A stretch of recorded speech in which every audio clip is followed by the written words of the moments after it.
சிற்பி ம். Music director. எல்லா சாங்ஸுமே அப்படியே எக்ஸலண்ட். கோகுலம்னு ஒரு படம், பானுப்பிரியா அவர்கள், அர்ஜுன் அவர்கள் நடிச்சது. எல்லா பாட்டுமே ரொம்ப சூப்பர் டூப்பர் ஹிட். அப்புறம் நான் பேச நினைப்பதெல்லாம் கோகுலம்ல வந்து இந்த செவ்வந்தி பூ எடுத்தே அது புது ரோஜா பூத்திருக்கு இளமாலையிலே சொன்னலதா. அப்புறம் நான் பேச நினைப்பதெல்லாம் ஏழை இளங்கிளியே என்னை தாலாட்டும் இசையே பூங்குயில் ராகமே புதுமலர் வாசமே அந்த பாட்டு. அப்புறம் கண்ணன் வருவான்னு ஒரு படத்துல ஓகே. எக்ஸலண்டான ஒரு சாங் இருக்கு.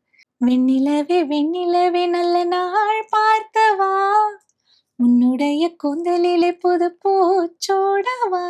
வருஷம் இல்லாம சொந்தம் உங்களுக்கு தெரிஞ்சிருக்கும். எங்கே இந்த வெண்ணிலா அந்த பாட்டும். அதுல இன்னொரு பாட்டு இப்போ மனோஜ் பாரதிராஜரோட மறைவுக்கு அப்புறம் இந்த பாடல் அதிகமா கேட்டுட்டு இருக்காங்க. அது ஒரு பெரிய ஒரு வருத்தமான ஒரு விஷயம். அதுக்கப்புறம் அந்த படத்துல வருஷம்ல வசந்தத்துல இன்னொரு பாட்டு, முதன் முதலாய் உன்னை பார்க்கிறேன் ஒன்று கேட்கிறேன் என்னை தெரிகிறதா. அப்புறம் நமக்கு மியூசிக் டைரக்டர்ஸ் இன்னும் நிறைய கொண்டாடப்பட வேண்டிய மியூசிக் டைரக்டர்ஸ்னு பார்த்தோம்னா பரத்வாஜ் அவர்கள் கண்டிப்பா. ரொம்ப முக்கியமான காதல் மன்னன் பாட்டு, ஜெமினி அந்த படம், அமர்க்களம். மேகங்கள் என்னை தொட்டு போனதுண்டு, சில மின்னல்கள் என்னை உரசி போனதுண்டு. அது அமர்க்களம் பாட்டு. உன்னோடு வாழாத வாழ்வென்ன வாழ்வு சத்தம் இல்லாத தனிமை கேட்டேன். ஜெமினில பெண்ணுறுத்தி படைத்து விட்டால் அந்த பாட்டு. காதல் மன்னன்ல எல்லா சாங்ஸுமே ஹிட்டா இருக்கும். ஸோ பரத்வாஜும் ஒரு மிகப்பெரிய இடத்தை அடைய வேண்டிய ஒரு மியூசிக் டைரக்டர்.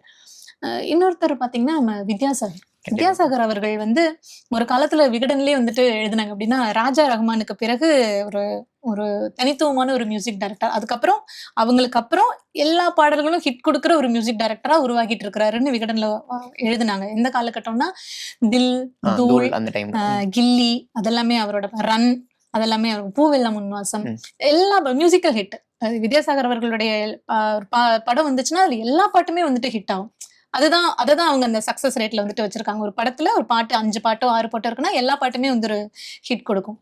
அப்படியே வித்யாசாகர் அவர்களுடைய சாங் வந்துட்டு ரொம்ப நிறைய வந்துட்டு ரீச் இருக்கும். இப்போ ரீசெண்டா இப்போ ட்ரெண்டா இருக்கிற தொட்டு தொட்டு பேசும் சுல்தானா, அதுவும் வித்யாசாகர் அவர்களுடைய மியூசிக் தான். ஜெயம் கொண்டான் அந்த படத்துல வந்து வித்யாசாகர் அவங்களோட மியூசிக்ல ரொம்ப ஒரு பியூட்டிஃபுல் சாங் இருக்கு. நான் வரைந்து வைத்த சூரியன் ஒளிருகின்றதே, நான் கடந்து சென்ற மணல் வெளி மலருகின்றதே,